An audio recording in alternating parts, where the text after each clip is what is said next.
Okay, so are you able to see my slides? This is Yep. the first slide, and this is the second. I have no financial disclosures, but it is interesting.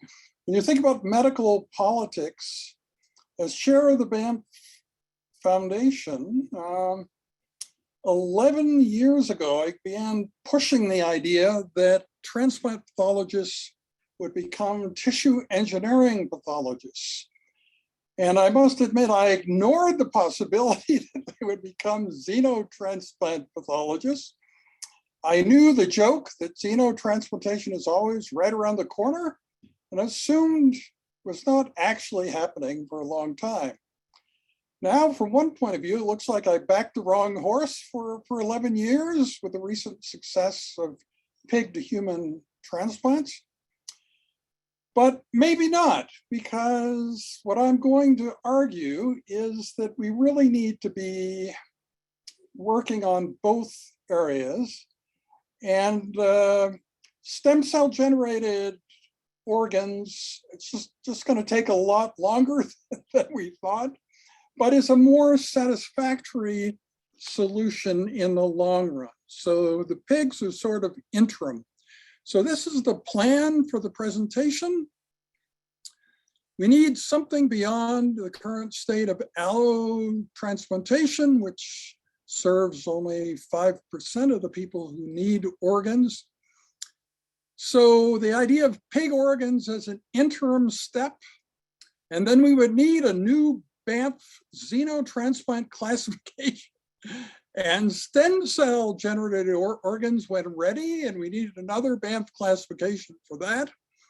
And just to clarify, the timing and responsibility for these two new classifications, Alex Lupi will be in charge of the xenotransplant pathology classification. And I already have an article from 2018 in AJT about the new Banff classification of tissue engineering pathology, but it may be several pig lifetimes before we really need that.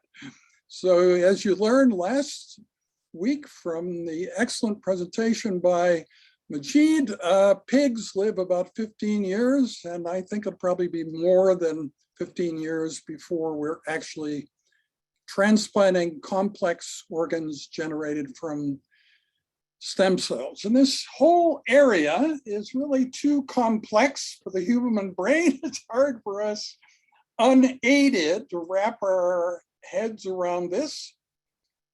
And so we need artificial intelligence help. And luckily for the past year, I've been studying areas in general where human society could be aided by artificial intelligence help. And so we now have 13 such areas that include such things as global warming, systemic racism, colonialism, all those big challenges of society. And I would add the challenge of figuring out exactly how we're going to do pig to human transplants, and then how we're going to do stem cell generated organs as a part of that general effort. Our team at the moment, you may think I'm fixated on this idea, on this concept of 13, but our team is 13. We have 8 faculty members, 3 locally, and the remainder internationally, and some very prominent people in areas that I don't have any expertise in, like the ones that I've mentioned. And then students, we currently have 5 students, 3 local and 2 elsewhere. But that team will grow. We have some funding at the moment, and I think the funding will also grow. So xenotransplant is then a part of a larger plan. We have for world domination. No, for how AI can save humanity. And the effort cannot be science alone. We need the humanities also. And this effort with my research team is part of the university's AI for Society's signature initiative. And for those of you listening, you probably think that has nothing to do with you, but that's not the case. Every single one of you can help in some way. So yeah, 11 years makes a big difference. If you think of the changes that have occurred since I made that after dinner speech at the Paris Banff meeting in 2011, pushing tissue engineering pathology as the future of transplant pathology. Maybe for most of you listening, the relevant date is really 2015. That was one of the most widely attended AST cutting edge of transplantation meetings. And the first day of the meeting was really something. The sun was shining, the temperature was perfect. And boy, the sightseeing areas around the place where the meeting was just looked so appealing that almost everyone went sightseeing that day. And I was one of about 5 people who attended the meetings that happened to be on regenerative medicine and xenotransplant. They were not concurrent, they were sequential, they were really excellent, and that contributed a lot to my knowledge of the area. I must admit that I talked to some very prominent people about the fact that they had gone sightseeing, and I was accused of chiding these prominent people. But anyway, that's what happened. And between 2015 and 2017, then, regenerative medicine really came into its own. In 2017, the Canadian Society of Transplantation had a joint meeting with the Cell Therapy Regenerative Medicine Society. It was quite successful. And in the Banff realm, I insisted that tissue engineering pathology be added to the mandate of each Banff organ chair, in other words, for every single solid organ. And people accepted that and began planning what we would do with this transition between transplant pathology and tissue engineering pathology. And by 2019, we had decided that the pre-meeting for Banff 2019 would be devoted to regenerative medicine, tissue engineering pathology. We had a kind of captive audience, and indeed, a lot of people who are interested in Banff, but not very interested in those subjects, stuck it out and sat in the room and listened to talks on those esoteric subjects for the first time. But, you know, really, in terms of practical progress in tissue engineering pathology in the past 5 years, there hasn't been much happening. Whereas there certainly has been a lot happening with the success of pig to human transplants. So some of you may wonder about the terms here, and over time that this shows the popularity of these terms on Google Trends in news headlines and forecasts between 2004 and now. And you can see that in the beginning, tissue engineering was the more common term, and then cell therapy, and then regenerative medicine. But now it's sort of the opposite. Tissue engineering is now a rather unpopular term, whereas cell therapy and regenerative medicine are the more commonly used terms. Problem with not having enough organs is well known to you. Before COVID, we were serving about 10% of the population of patients who need organs, and now it's more like 5%.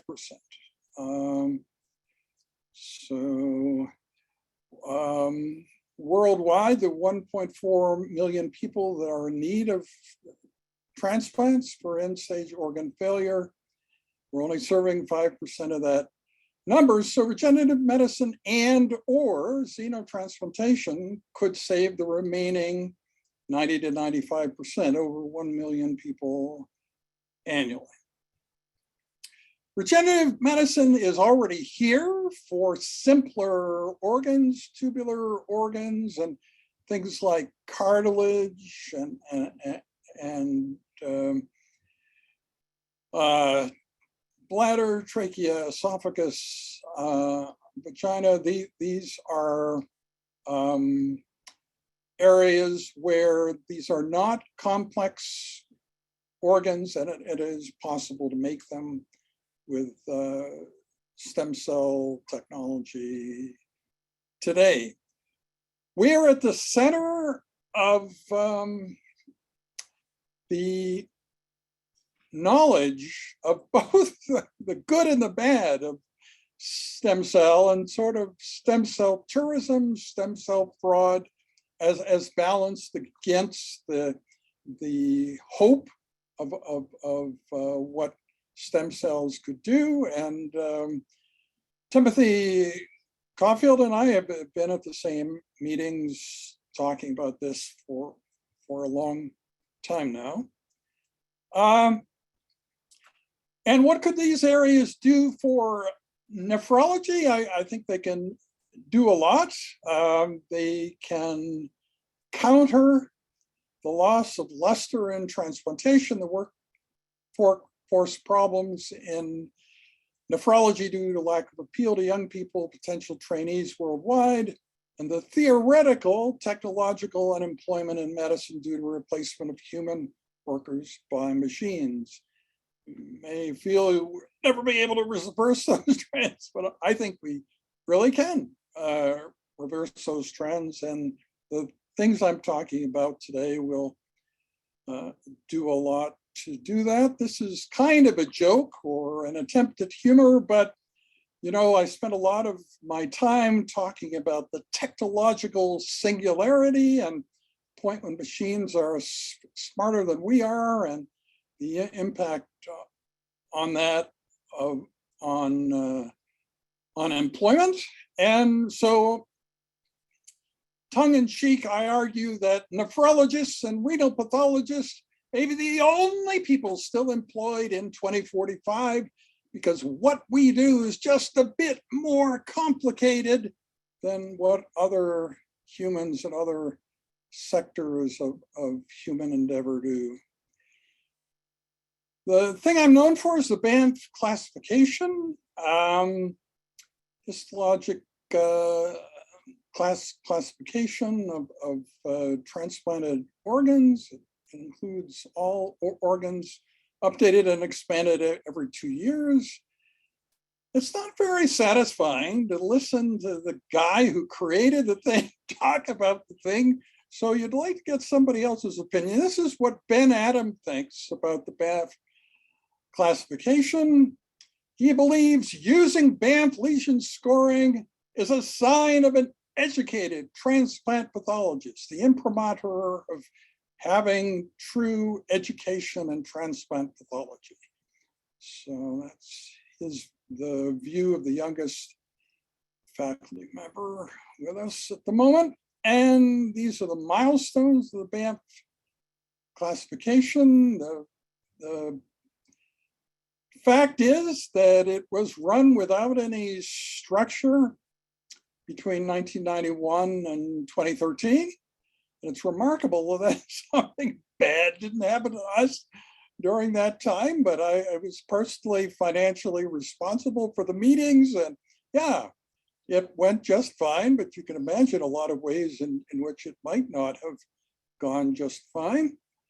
And so these are the number of Banff papers per year, and it seems to be always true whenever you're personally responsible for something, there can be embarrassing things you can't really explain. And this would be one of them then. And like, why are there so many more articles in 2005? That is the year that I went to visit Leonard Cohen, but I don't think that has anything to do with this. But anyway, as most of you know, Alex Lupi has published a recent article celebrating the 30th anniversary of Banff, and he's analyzed things slightly differently. This is Google's Scholar citations per year, shows a steady growth without outliers. And so the other thing contained in that article I think is quite interesting. These are the top 250 authors and what's the last Banff meeting they've been to, and whether they are first, second, third, second to last, or last author in at least one report, and so on. And so there's a lot of information in this one graph. And so I am here, Michael Mengel's here, Alex Lupi's here. So this is how the meeting process works. Some pictures from it. The next meeting will be September 19th to 23rd. It will be face-to-face. That's Monday through Friday. And the weekend before that, I'm having a session similar probably to this presentation entitled Poetry, Pigs, and AI Will Save Humanity by and by. And yeah, so what's the advantage going to that weekend meeting? Well, Shima Aisha Robinson, the director of the Edmonton Poetry Festival, is going to direct that event, at least the poetry part of it. And wouldn't it be beneficial for at least some of you who are troubled by what we're doing to pigs to meet some actual pigs? So you may know that in the Calgary area, there's the Alice Sanctuary for animals. And so we're going to have them bring some actual pigs to Banff so people can meet the pigs up close and personal. Getting back then to the singularity, this idea of stem cell generated organs and of decellularizing and recellularizing organs is kind of the medical analogy to the technological singularity, that point at which everything changes because machines are smarter than we are. And it really will be a big deal when this is practical with complex organs, but it probably will not be for a while. This is one of the best articles ever on an animal model. It was in Nature Medicine in 2013. And so they took rats and decellularized rat kidneys and then forced neonatal rat cells up the ureter, and then umbilical vein cells into the renal artery, and then waited various periods of time and looked at the outcome. The organs did produce some fluid, which they called simplified urine. It's hard to know really whether that's what it was, but then they did detailed histologic studies. And one of the things they showed was that podocytes, which are ordinarily, of course, just around the outside of the glomerular capillaries, were wandering around in the interstitium. And so that's a problem. Getting the right cells into the right places will be necessary for functioning complex organs. And so 9 years later, we still do not have a solution to this. And so what I am arguing then, in terms of the emotions, the politics, the kind of feelings that are generated by the idea of pig to human transplants, is to use that disquiet, that uncomfortable feeling, to energize finding solutions to the remaining challenges for stem cell generated organs and getting the right cells in the right places. So you may wonder about whether there's a slippery slope here, and using pigs for this purpose is sort of heading us in the wrong direction. I don't think there's a slippery slope at all. 124 million pigs a year are consumed in the US, enough for 1 pig for every 3 humans. Transplanting pig organs is a better use for pigs than bacon, and will probably increase respect for pigs and decrease the number consumed for food. Everyone benefits, even the pigs. Still, it does not seem like a satisfactory long-term solution, so best to regard it as an interim measure. So is it just a matter of throwing money at the problem? So there are problems like that. There are problems where the technology exists today. We know exactly how to do it, just a matter of generating the resources that it would take to do it. And in a way, global warming is a problem exactly like that. We know how to solve global warming with a planetary sunshade. It's just a matter of spending the resources.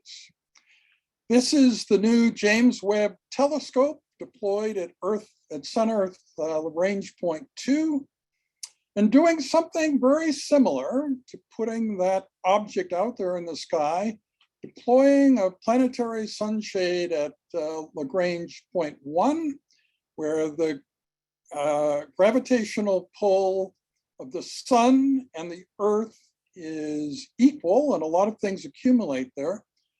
That would solve global warming. We could make the Earth any temperature we want if we spent the money to do that. Unfortunately, stem cell generated organs are not like that. It's not just that we lack the resources, we don't know how to do it. When you get down at the microscopic level, where there really isn't any template to tell at the capillary level to tell the cells where to go, we don't know how to get the right cells in the right places. So we also need conceptual breakthroughs. And I think that also brings to a head what I said about there being a role for each of you in this. I think we need many points of view of what to do about the fact that stem cell generated organs look like they're going to take a heck of a lot longer than we thought, whereas pig to human transplants are going to be here very soon, but are ethically disquieting. And so I think that's something that every one of you can provide useful input into. There are many problems with stem cell generated organs. People do not very much discuss the vascular pedicle. It tends to clot like crazy. It's hard to pavement more than 80% of the endothelial surface. Artificial heparinized surface is not fenestrated, cell traffic abnormal. It's hard to get the right types of cells to the right places. Podocytes seem to be terminally differentiated cells. Attempts to culture them, they turn into a different type of cell that do not do the right things. Kidney progenitor stem cells are difficult to identify. Kidney work has lagged behind other organs, therefore.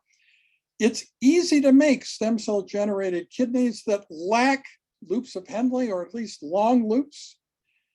And they, in theory, could produce lethal polyuria. And it's very interesting when you talk to people in the bioartificial kidney area, they more and more tell you, you don't have to worry about this. We do not have to replace the concentrating ability of the kidney. Lots of other ways to concentrate stuff. You know, it's not important at all that the kidneys do that. The reason they say that is they don't know how to solve this. That it seems to be very, very, very difficult to decellularize and recellularize a kidney and get intact long loops of Henle. And there are many old-fashioned questions of physiology about stem cell generated organs. It's kind of interesting. All of you in school learn things that you think are now worthless, right? I mean, these were concepts that were important back then, but not now. Sorry.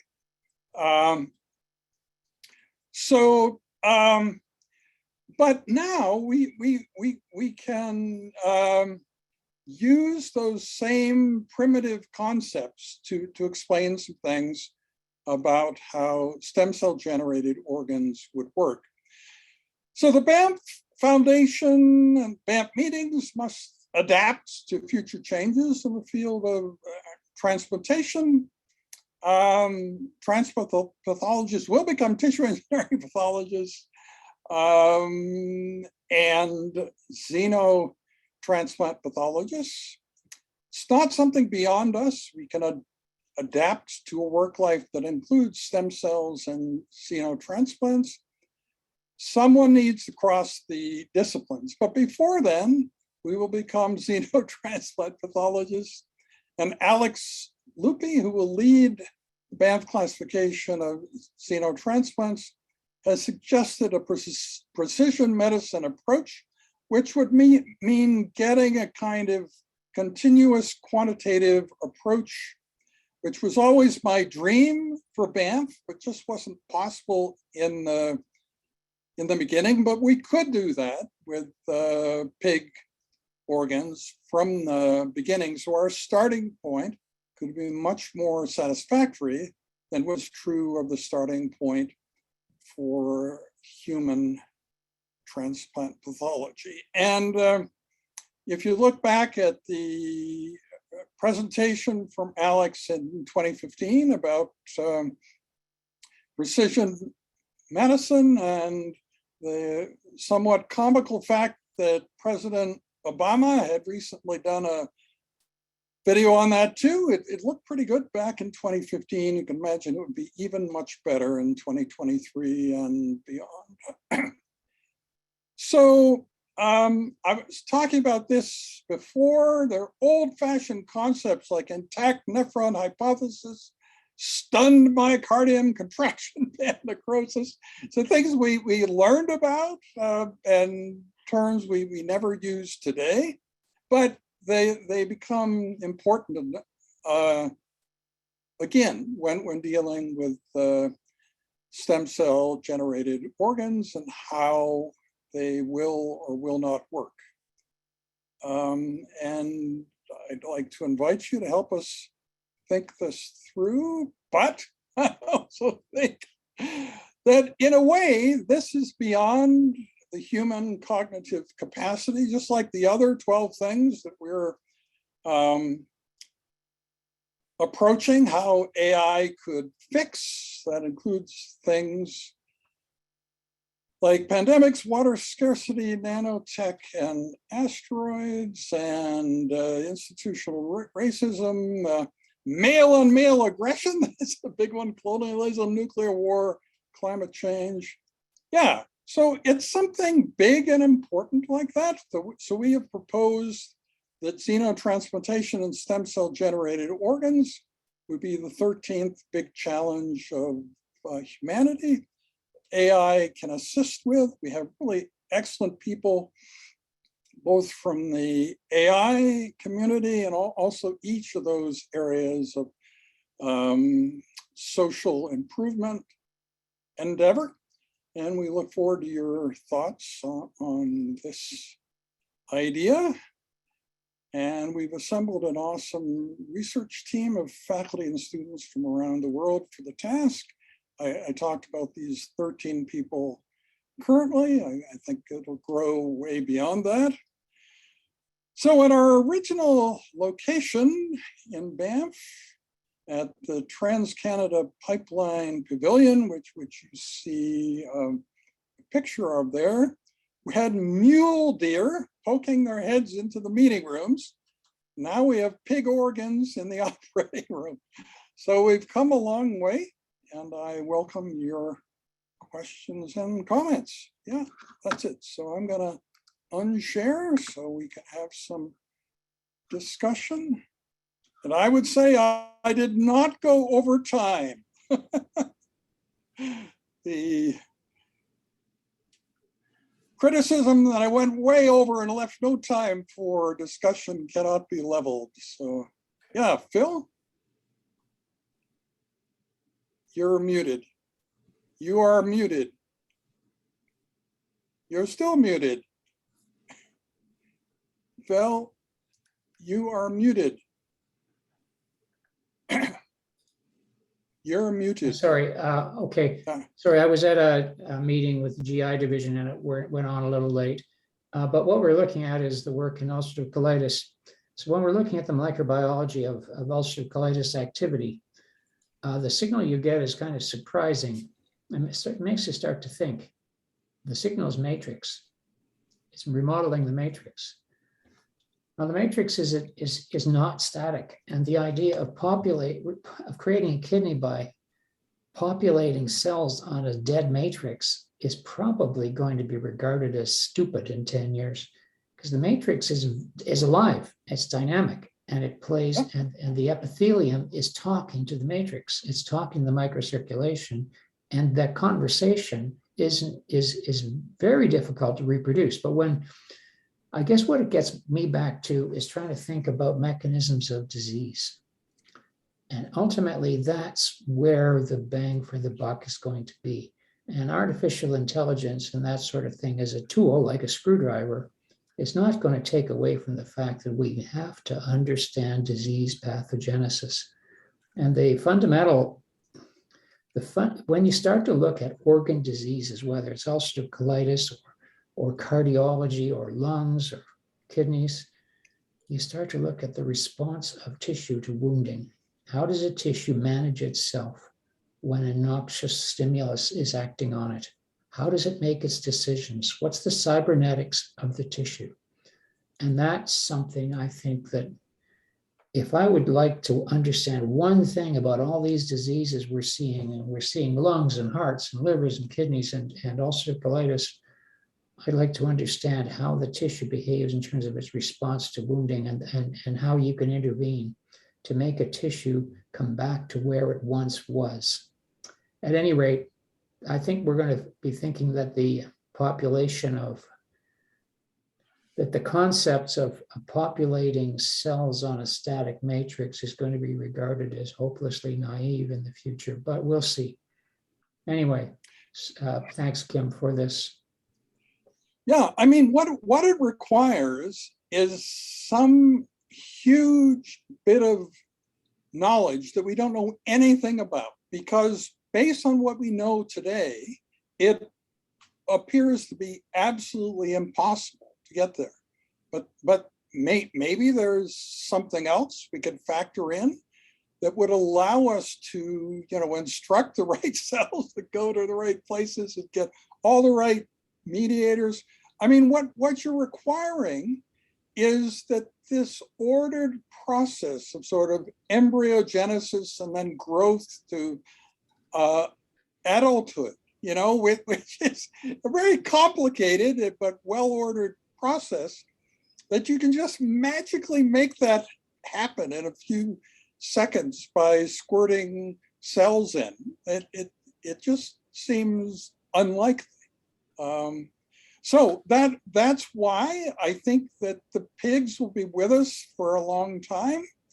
But there are many questions there. Like, if you block the growth hormone receptors so the pigs don't get too, the organs don't get too big for the thoracic cavity, then you end up with very strange looking pigs that surgeons claim that the vasculature rips when they're trying to sew, anastomosis. So it sounds like these are just minor things, that we're making very abnormal creatures in order to be able to do the transplant. In that sense, kidneys may be more successful, right? Because the physical growth of the kidney isn't the problem that you have for hearts or lungs.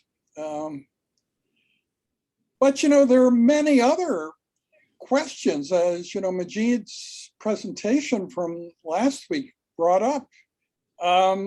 We have many transplants going longer than 20 years. A pig only lives 15 years. What's the status of pig organs so much beyond the point when pigs ordinarily kick the bucket, and the fact that they be hypothermic the whole time, pigs are like humans with a fever, right? They have average temperatures about 40 degrees centigrade. So it's a very different environment. Those organs are used to it. I'm sure there'll be all sorts of things we haven't thought of yet that are sort of going to be a partial showstopper at various points, and just assuming that, pigs are sort of like people, so can do everything the same way.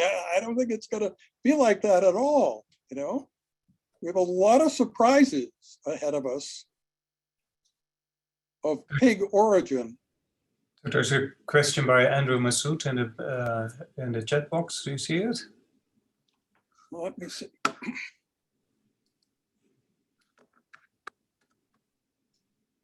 Mixed xenografts, yeah.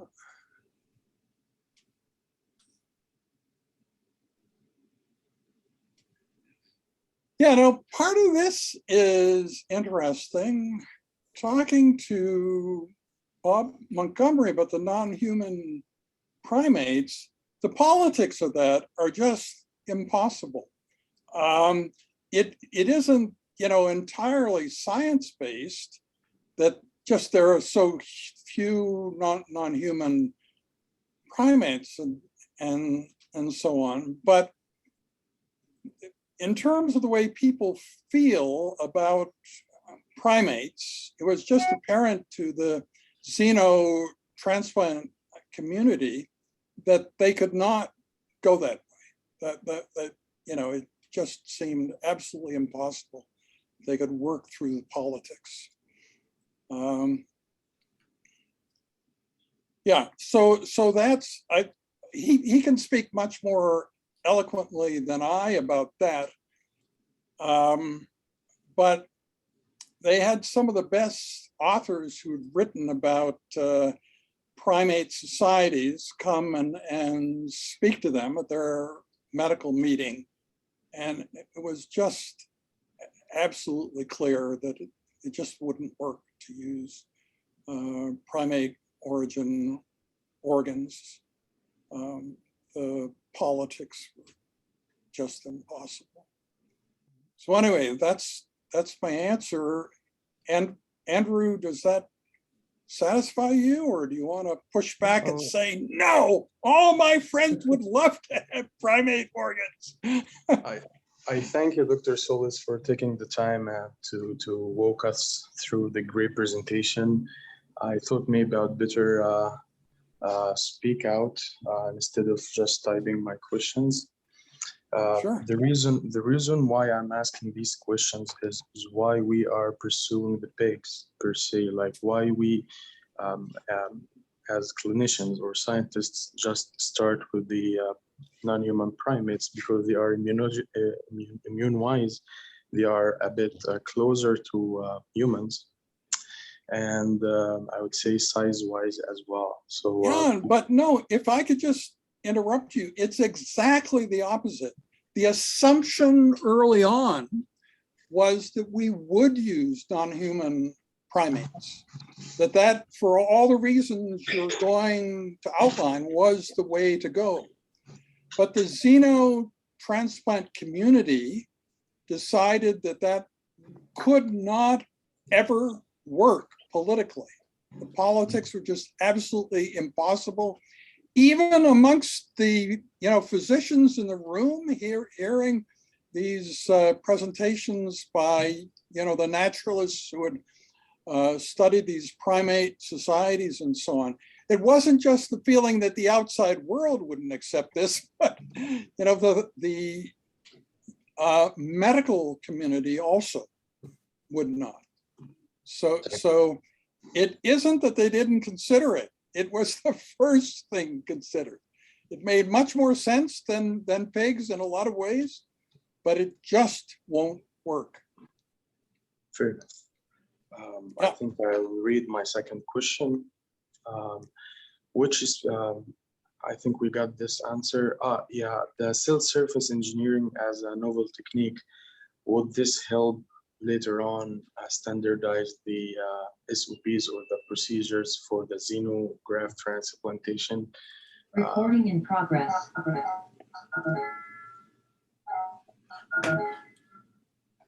Sure. No, that's right. You could bring the two together. I mean, that's sort of the same thing that Alex Lupi is thinking. It isn't that in starting with a new classification, we have to start over in the same primitive state we were back in 1991. And similarly, we can apply a lot of things we learn about pigs in this interim period, maybe to using tissue engineering techniques on pig cells too. And yeah, I think we would make the maximum benefit from everything that we're doing. But I think that we have to accept that pigs are acceptable enough that we will start doing this, but they'll never be completely comfortable, right? We're not going to be happy with this. And so we have to always be looking beyond. And that's very important. Thank you, Dr. Solez. Thank you so much. Yeah, I just wanted to speak a little bit about those other areas that I mentioned, the 12 other areas that we're talking about using AI in. It isn't, I mean, just as Phil says about this area, it isn't the fact that we can't succeed without AI. In some of those areas, it seems like the human will to succeed just isn't there. To do it through other means of changing human behavior, making humans be more charitable in their interactions with each other. That sort of thing.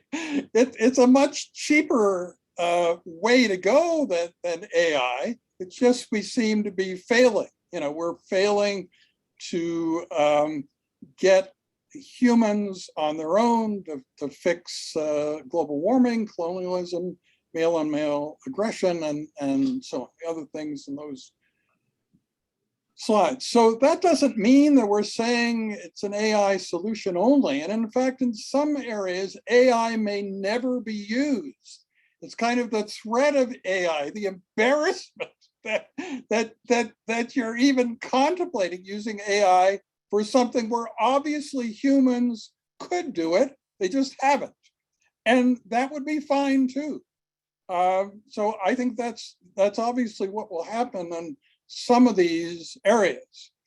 Now, there's currently a competition, Future of Life Institute World Build competition about, predicting a sort of science fiction scenario for 2022 to 2045. And what I'm saying there, as far as I can tell, is absolutely true that you could do this.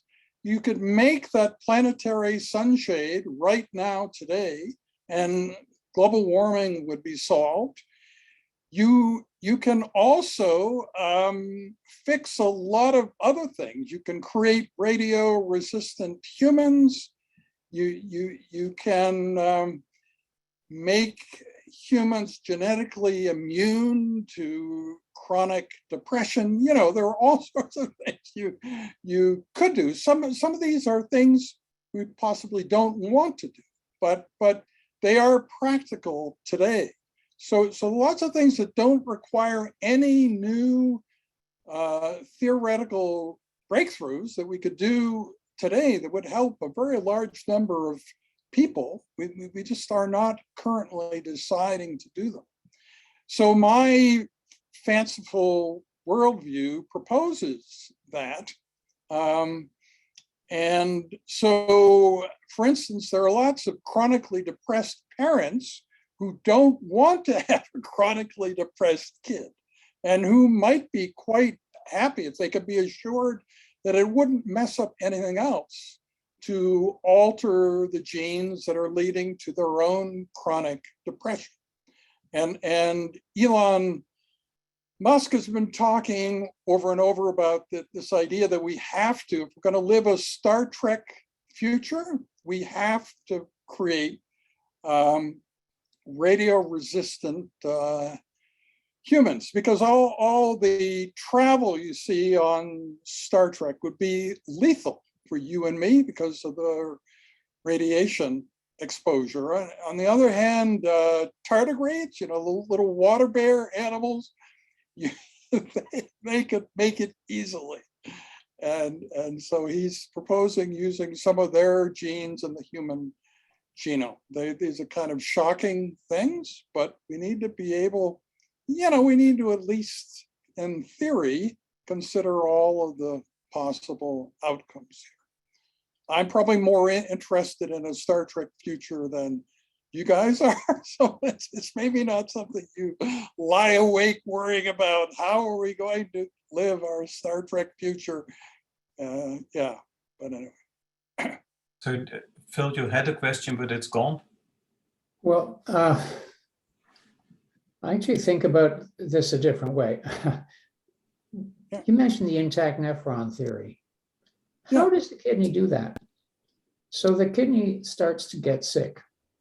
It doesn't start to massively lose water or amino acids or sugar. And as the nephrons shut down, they shut down in an orderly way. Fortunately, for those of us of a certain age, we've lost a lot of them, but they haven't gone rogue. What's the cybernetics of the tissue? And what's the opportunity in us understanding the cybernetics of the tissue using artificial intelligence, but also single cell transcriptomics and that sort of thing, but using our tools to actually understand how diseases work. How does the kidney progress? How could you stop it progressing? And who's the quarterback? Who's making the decisions about when a nephron shuts down? Those are the things that I think that are questions which actually could help us stop people from needing transplants, which would be a much bigger step forward than actually trying to fix their problems. So here's the challenge: tissue cybernetics. A wound is wounded. How does it know it's wounded? Who's in charge? How does it know when to stop? The liver regenerates, but it doesn't go on to become a super liver. It just goes back to its previous size. How does it do that? Who's the quarterback? And those are the things I think where we can take some of these capabilities and turn them back to real understanding disease pathogenesis in ways that we could actually help patients.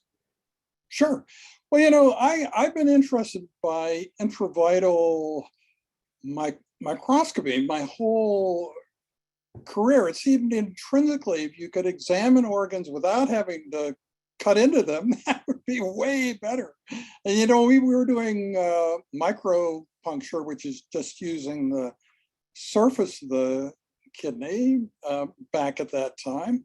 And there's a lot we could learn now with 2022, 2023 tech, you know, applied to that, where you're asking exactly that question. Like if you look at the superficial glomeruli in the Munich Wistar rat, what is it that turns on and off the individual glomeruli? You know, they're not just all having an equal GFR all the time. It's sort of dynamic. And as you say, who's controlling that symphony of sort of nephron action there? Yeah, I think they're fascinating questions to be asked.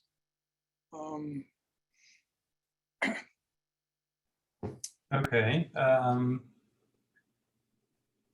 Anybody has other comments or questions or additions to these So thoughts? maybe I should clarify something, telling everybody that they can play a role here. That's not saying that they should all join our team. I mean, if they're interested in that, that would be fine. But there are independently things that every single person can do to kind of contribute to our thinking through these areas, you know, and getting as many vantage points as possible really helps us.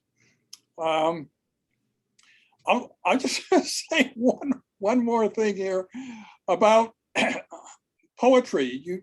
You may feel this is a way in which Kim Solez wastes a portion of his life. Absolutely. Well, anyway, we realized to go ahead with our plans, we needed a high-ranking person of color from, you know, the academic world to join our team. We absolutely needed that. And so I wrote to somebody who I found on a list of such people. Eve Higginbotham is the Vice Dean, Inclusion, Equity, and Diversity at the University of Pennsylvania. I wrote to her and I got no response. Then I realized she's an ophthalmologist, and it happened I had a lot of poems about eyes. So there are two parts to this story. I sent her those poems and a video of me reciting them. And immediately she came back with the most enthusiastic response, and she joined our team and has been a great asset to us. She really is one of the best known people in the areas of systemic racism and you know, colonialism and so on. Something that I know very little about. I was so happy about this. I happen to be in contact with people in the MD program about other things, and I shared the fact that she had agreed after receiving these poems. It was a day when the MD program had a lot of problems that day and a lot of really tough things to work through. And I realized that communication with me, my joy that she had signed on to our team, having received this poetry, was exactly what they didn't need. In the long run, it's still good. But I've had many other experiences like that, trying to do things where it was clear I was failing. I was destined to fail. There's no way I was going to possibly succeed. And a poem made all the difference. So that's all I can tell you. It may not work for anybody else here. I don't guarantee it, but it has worked for me. And you'll find she'll probably be one of the people who stays with us the longest also. So creates a kind of unique bond. Okay, well, that's a great suggestion. I doubt that you will personally follow it, but I might. Yeah. All right. shall we wrap up this meeting? Are there any Sounds further good. thoughts, comments? Thank you very much, Kim, for sharing all your thoughts. Certainly. All right, and then we're going to move over to pathology meeting in a few minutes then, hey? We are, yes, in 2 minutes. You can meet me over there. So, Okay. All right. Great. Hey, thanks again. Thanks. Okay, take care now. Bye-bye. Bye-bye.